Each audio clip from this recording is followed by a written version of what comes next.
గర్వించదగ్గ నేత, తెలుగుదేశం పార్టీ అధినేత, ఈ రాష్ట్ర ముఖ్యమంత్రి నారా చంద్రబాబు నాయుడు గారు రేపు అంటే ఏప్రిల్ 20వ తేదీన 75వ వసంతంలోకి అడుగుడుతా ఉన్నారు. ఒక మనిషి 75 సంవత్సరాల వయసులో సహజంగా పిల్లలపైన ఆధారపడి బతుకుతూ ఉంటారు.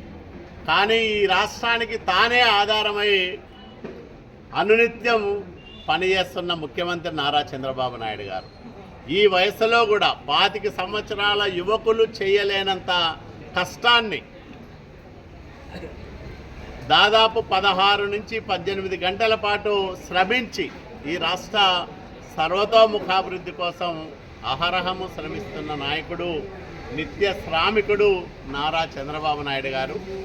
ఆయన నిండు నూరేళ్ళు హాయిగా ఆనందంగా గడపాలని, అట్లాగే తన మేధో సంపత్తితో, తన పాలనా అనుభవంతో ఆంధ్రప్రదేశ్ రాష్ట్రాన్ని 2047 నాటికి భారతదేశంలోనే అగ్రగామిగా తీర్చిదిద్దడానికి ఇప్పటికి నుంచినే బలమైన పునాదులు నిర్మించాలని, మరో 15 సంవత్సరాలు నారా చంద్రబాబు నాయుడు గారు ఆంధ్రప్రదేశ్ రాష్ట్రానికి ముఖ్యమంత్రిగా ఉండాలని, ఈ రాష్ట్ర ప్రజల బాగోగులు చూడాలని ప్రగాఢంగా కోరుకుంటా ఉన్నాం.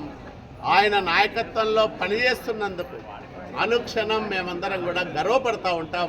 మా నాయకుడు చంద్రబాబు నాయుడు గారని ఎవరికి రాని అవకాశం, దాదాపు 25 సంవత్సరాల పైబడి చంద్రబాబు నాయుడు గారికి అత్యంత సన్నిహితంగా పనిచేసే మహద్భాగ్యం నాకు కలిగినందుకు నేను ఎంతగానో ఆనందపడతా ఉన్నా. మరి రేపు పుట్టినరోజు 75వ పుట్టినరోజు జరుపుకోబోతున్న మా నాయకుడు నారా చంద్రబాబు నాయుడు గారికి జన్మదిన శుభాకాంక్షలు తెలియజేస్తూ ఉన్నాం.